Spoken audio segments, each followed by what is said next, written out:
550 cord does stretch some, and of course the netting gives some stretches also. Okay, now this edge is a little higher, but who's next? There. By the way, you can see this makes a very comfortable swing to just sit there also, if, before you want to settle in for the night. But it gets you up out of the dirt, out of whatever's down there. Okay. Now if he was covered, from this position he could just flip his arm up, the cover would go out, and he's ready to go. Just flag me. Okay. Okay, your knife is caught but peeled off. An important note there, I actually have my fingers between some of the squares when he sat in. Don't want to do that. When the weight gets in there, pulls everything tight, cinches down, pinches pretty good there. Okay. Next up. Web gear has all these little, can you turn around a second? All kinds of web gear, but there's always some kind of hooks and things on the web gear in addition to the gear hanging down on it. That is going to snag on a net like this. Would not be as much of an issue if we were using the poncho as the hammock. But I think the poncho has more value as a shelter above the hammock, which we'll show in a few minutes. So you may want to take your web gear off. You could even hook it up on the tree or on the end so your tools are accessible. Pull what you need inside there so it's available to you. Just hook it here. Okay? As a matter of fact, everybody's been putting their head up here, so why don't you hook it up here so it's accessible to you? Because you notice none of the heads are up further than this, so hook it all the way up here. Throw it right over top. Drape it over top. Oh, drape it? Okay. Yeah. Very quick, easy. You drape it over, you can secure it. Okay. And you'll find as you work with the hammocks, the more you wiggle yourself around, you can get into some pretty good, comfortable positions. Okay. And again, this is especially nice in like a jungle area where you want a lot of air circulating around you. That's very nice. Army ants. Sensei mentioned army ants. There's all kinds of critters crawling on the ground. This will keep you away from a lot of them. Obviously, ants could come up and crawl down, but you're not in their normal path, so you're much less likely to be impacted by them. So, great advantage there. Hopefully you don't snore on your back. One disadvantage, as we're switching off to another person here, a disadvantage of a hammock is in cold weather because you don't have any insulation underneath you. Now, some people, the obvious thing is say, well, I'll just lay a blanket on here. But remember when we were talking about insulation, about the trapping of air? When you lay on the hammock, if you lay on a blanket that's on a hammock, you crush it. Your very body weight crushes it and eliminates that air. So putting a blanket under there will block wind and give you some protection, but it's not going to be good in very cold weather, real cold weather. Cool weather, no problem. Cold weather, you may want to look at some other alternatives. One option is to stretch the blanket underneath and have it brought up tight so it's providing the insulating qualities without being crushed and still has the wind protection there. Laying on the insulation is going to crush it. If you can wrap it up snug underneath, that will give you good protection. You could tie them on and take a poncho and wrap, if you have an extra poncho or tarp, wrap underneath to keep the wind from going out. I have an emergency blanket that works very effectively for that also. Kilos. Right? And again, you caught a number one. Pinion number two. 115. Okay. And again, the normal thought is you put your butt in the middle. You actually want to get your butt up a little further so you're not buried there. It's all screaming. 550 cord. One piece going all the way around the edge. Can I piss now? Now in this case you may want to tie some cord onto here to cover the rest of his ass. I'm actually balanced pretty good. Yeah. It's actually pretty comfy. Again, you saw he got in with his butt up a little higher. That makes it much more comfortable when you're in there in a simple hammock. One thing with the hammock, you do not have to stretch all the way out. You can scooch up on one end of the hammock and be on your side. Okay? Keep all your gear on the other end. You do not have to be laying on your back. The norm is to lay on your back. There are some hammocks that are made very wide that sloop down low, and you actually lay diagonal across them, which gives you a lot of flexibility on your side there. This one here is narrow enough; it's going to be difficult to get on the side there. Okay, now what we're doing here is we just have a piece of 550 cord on each end. It's being tied either onto the tree or the cord. The next step you would do is get your 4 stakes and cord and tie these ends out. I'm going to grab some stakes and cord. You can pull them off one of these others. Or rocks. Or rocks. Rocks Anything with weight. just hanging. Right. Any weight would just pull it down there so it's dangling instead of flopping around in the wind. But you can see this provides a good bit of protection. One thing I want to point out, if you're in a rainy area, water will run down the cords. And when it runs down the cords, it's going to hit this point and it's going to drip right on his head. To get around that, you can take, what's one of the other things we all carry that was on the list today? Bandanas. Okay. You take just a strip of cloth, anything like that, tie on. It gives a place for the water to drip down, to wick down. Normally, I would like to see this tied up here, someplace separate from this, so that there's a place I can tie onto the cord further up. That will keep the water from raining down in.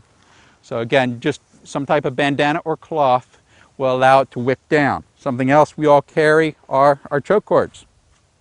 Again, tie that on.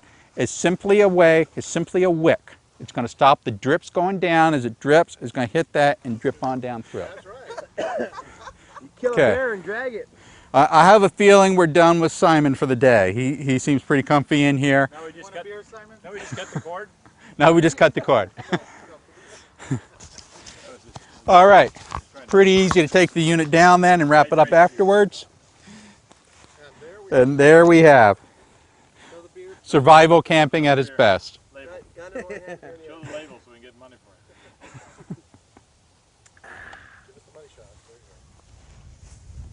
you go. By the way, if you're using a rock or something to weight it down, you can see how easy it is before you're ready to settle down or before the weather gets bad. You can simply have one end flipped over. You're well protected. You have good visibility around you. If weather gets bad, pretty easy to pull the weighted end down over to give you the protection there. Okay? Again, think about what you have. Play with it some. Very, very simple. So you all have great shelter already and nice hammock already in your kit if you have your poncho, your net, and some 550 cord. And you've seen a lot of varieties of how we can set these up, right? Sticks through the carry. Larry Sensei was saying, for that knife. The net could be used also for a nice carry for an injured person or something like that, because you could weave your rods through the netting and carry it. absolutely, very easy to use in that manner. Okay. One other trick you may want to be aware of is use of trip lines in order to notify you if something's coming your way. Very simple way to do this is take your fishing line, which is also part of our test gear, weave it through something. Just for this example here, I'm simply going to use the fence over here because it's easy and convenient. Give me some line here. Okay. And I'm going to hook the line through the corner grommet here. Tie it on there, nice. Okay. I'll just hold it so I don't have to Okay, normally you would secure that end someplace. You would secure the other end around a tree, around a knife, something of that nature. They'll stick. And what we've done is we've hooked the cord to this corner, looped it back around to a rotation point here, then back underneath to a tie-off point. At this point, hold that tight. I'm about to walk by. You might want to use your other hand. That's okay. You're okay? If somebody walks by, they hit that, all of a sudden, he's uncovered and alerted that somebody is out here instantly. Very quick, very easy, very simple. Not like that. You'd run them out that way. Exactly. I'm guessing you may want to have the point and shoot, you may not want to have the point and shoot method out there? You're probably absolutely right. Thank you so much. Okay. Part of the when the question came out was when this pops out, if it's real dark out, do you just shoot where you hear the sound? Typically, no. It could be an animal that tripped it, and you firing the gun is going to let everybody, if there are bad guys around, know that you are here. At that point, when this pulled up, I did not really hear this go. I felt something in my ankle. I'm like, what the heck is that? I have no idea where it's going. So you at that point have a tactical advantage. Number two, you've been in the dark, so your eyes are already adjusted to the dark, your night vision. So you will be able to see the movement a little better. Always identify your target before you shoot. Could have been a partner of yours that got out to take a leak and forgot where your trip line was. So as a general rule, you don't shoot where you can't see unless you know that you're only surrounded by bad guys. Okay? Standard gun safety tips. But very simple tripwire. Gives you an early warning system if something's around you. Okay, we're going to show one other thing on tripwires while we are at it, and that's use of a light stick. I'm going to jump into this kit, which you'll see again in a few minutes. Have a light stick in there, tear one end off. Now, light sticks all have a hook or loop or something on one end, okay? And I won't bother breaking it because it's not going to show up in the daylight here anyway. But what you're going to do is secure your trip cord through the loop. It's for visual notification, very quick visual notification. Let me try doing this a different way, just make it easier. There we go. Okay, got the nut on there. I'm going to hook it on there, cord down nice and snug. Okay, so we have the trip line tied to the loop on the light stick. So once you tie that on, you break the light stick, shake it to get the chemicals mixed, which makes it glow good, insert it back in to its sleeve, and then you tie the other end of the sleeve to you or near you. In this case, you might want to have it hooked up above you. You already have cord here that you can tie it to. When the trip cord is tripped, it will actually pull that light right out, and you'll instantly have that light saying, ah, something's going on. Now that would get it right close to you. I would prefer not to have myself lit up in the middle of the night if there's bad guys going around. So you might want to have this over someplace that would create a silhouette of whatever's out there.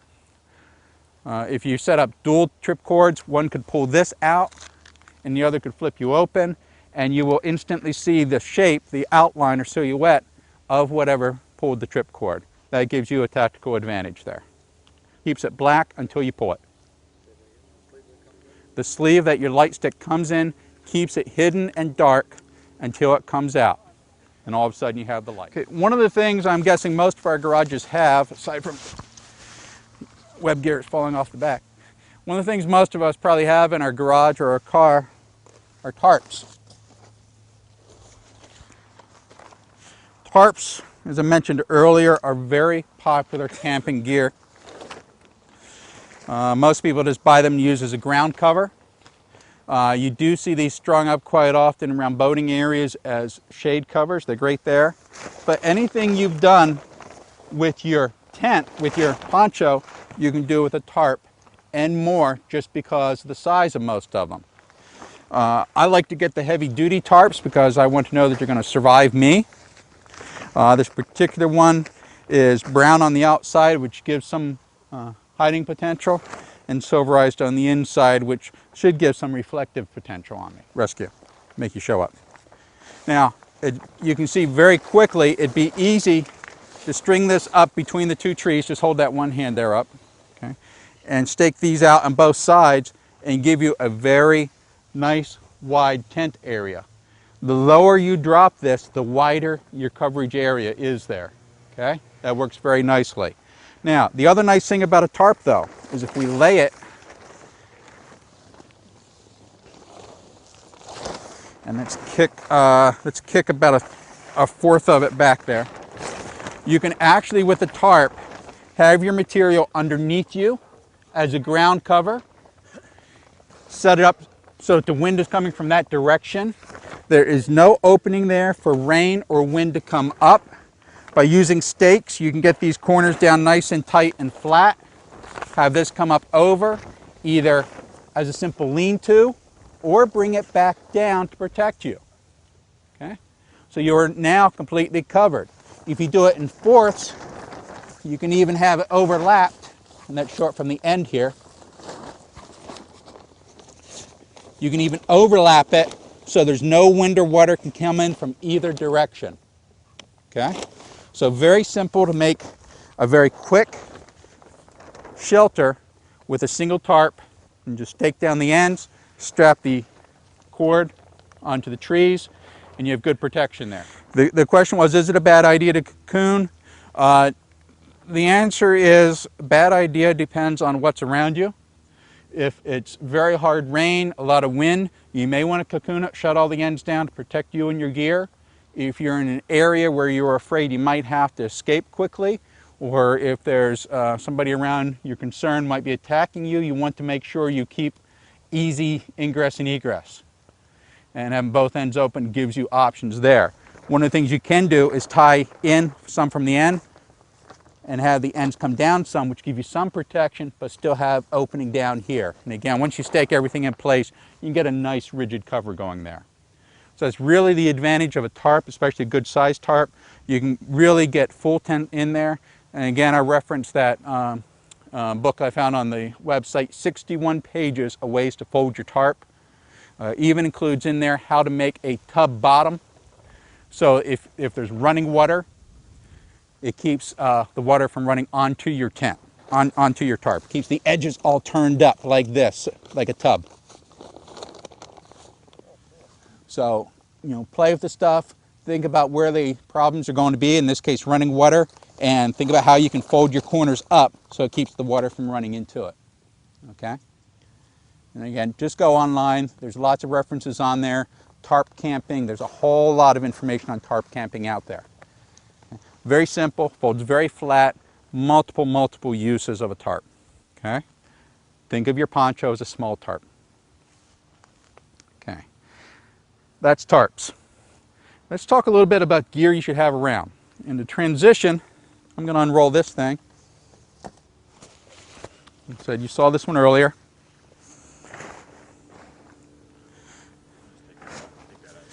And you're going to see another use of a poncho here. As I said, I just have little slip knots on these ends. So this comes right off. It's nice to have the extra 550 cord with you when you're out someplace then. Okay. I'll unroll this.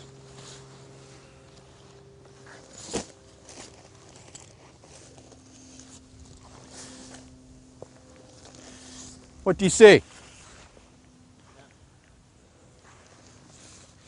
It's a sleeping bag. All this is, very quick, very easy, very inexpensive. It's a poncho. Okay, you all have your ponchos. Poncho liners. Any of you familiar with poncho liners? They're thin blankets, they dry quick, they wash easy, they're the same size as the ponchos. They have ties in them to match up to the ponchos. Okay? In this case, I used two of them because I wasn't warm enough with just one in there where I was camping last time. I've taken the one poncho and simply sewn in, the one poncho liner, and simply sewn in a sleeping bag zipper you can get at any sewing store. So it goes across the bottom and up the side. Okay? So here I have a double layer sleeping bag made with two poncho liners. Warmer weather, take one out. A waterproof layer from the poncho itself. Okay? Instant shelter. Someplace I need warmth and dry, I can just yank this over and have a lot of protection. If I need a little more protection, you saw I pulled out of there this emergency blanket. And this can all be sandwiched in. This is one that's green on the outside, silverized on the inside to reflect heat back into you. So you simply layer that in there and you're good. The other thing with this kit, you saw how small it was. Okay? This also makes an effective ground cover. Lay this out as your ground cover. Untie, I just had this tied on here, the poncho itself from the liners. Okay? Then you can take your poncho and set up your shelter just like we did. Now I have shelter, I have ground cover, and I have a warm sleeping bag with 2 layers of poncho liner there. Okay? He is the creator and sustainer of all the worlds, whether those worlds are known